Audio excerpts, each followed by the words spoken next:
Hi, I'm Tinny from Mini Bull Design, and today I'm going to talk about selecting the correct stove for your particular situation and your type of cooking.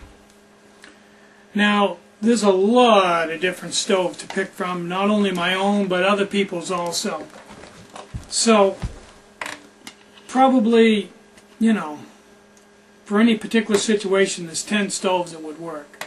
So I can't give you an exact this stove for this thing, because it's just not going to work out.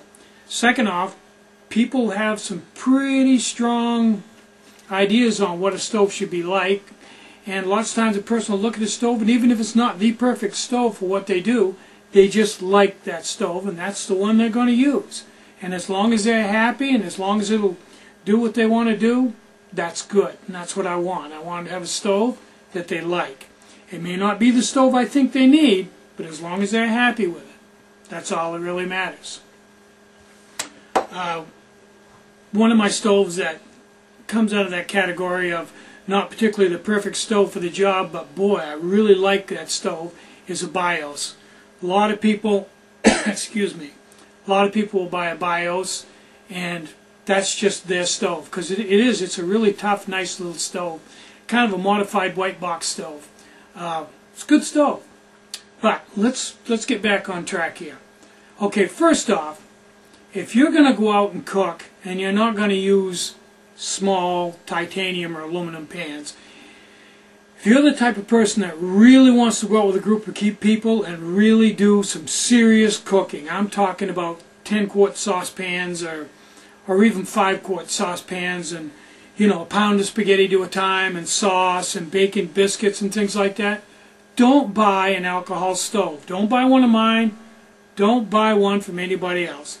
Go out and get yourself a good butane stove or a white gas stove or something for a good solid stove, preferably with a removable, off to the side remote fuel supply, probably double burner. It's worth the weight to carry, and you'll be as happy as a clam, and you can cook up a storm and relax. Alcohol is not designed to cook a pound of spaghetti and a batch of biscuits and stuff like that, and fry steak and all. It's not, just isn't the right animal. Alcohol is designed and well adapted to cooking a meal in small, not more than 1 liter pot. Maybe I would even go with a 1 liter. I wouldn't go more than 0.85 liter pot, titanium preferably or aluminum, and just cooking meals that are already pre-cooked, just to heat them and rehydrate them and things like that. They're not made to, to cook stuff right from scratch, boil carrots and stuff like that. Just, they're not made for melting snow to water a team of sled dogs. They're just not the right animal.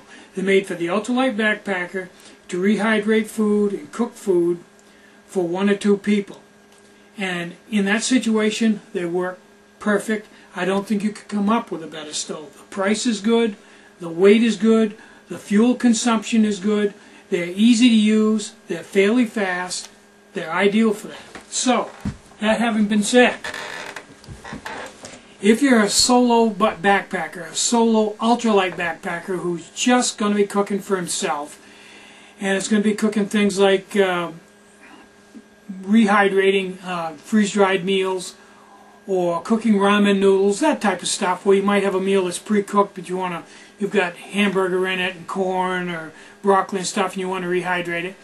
Take a pot cozy, because it'll save you a lot of fuel, and it'll give you something to hang on to when you're eating out of a hot pot. And use a stove like an Elite or an Esbit or a Nion. Something small and lightweight, something really frugal on fuel. Or a Blackfly. Ideal stoves. If you really want to deluxe it out, go with an Atomic or a Blackfly 2 or even an IsoFly. They're all fairly light stoves, and they'll all do the job really well, and they're all very efficient. My personal preference would be a wick stove, either a Blackfly 2 or an IsoFly.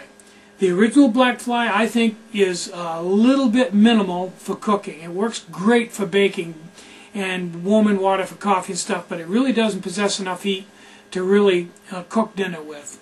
It was the first wick stove, and I had to start somewhere, but I'm thinking of taking it off the site. But Either that or just designating it as a stove to bake with, because it's really perfect for baking. Although, now that I think about it, I think I would rather have the black fly too, or the IsoFly, and pull one wick out. But anyway, okay, if you are going to go out with a couple of people and cook for a couple of people, I'd definitely go with a little bit bigger stove. You know, if I were going to cook for 2 people, ideally I'd get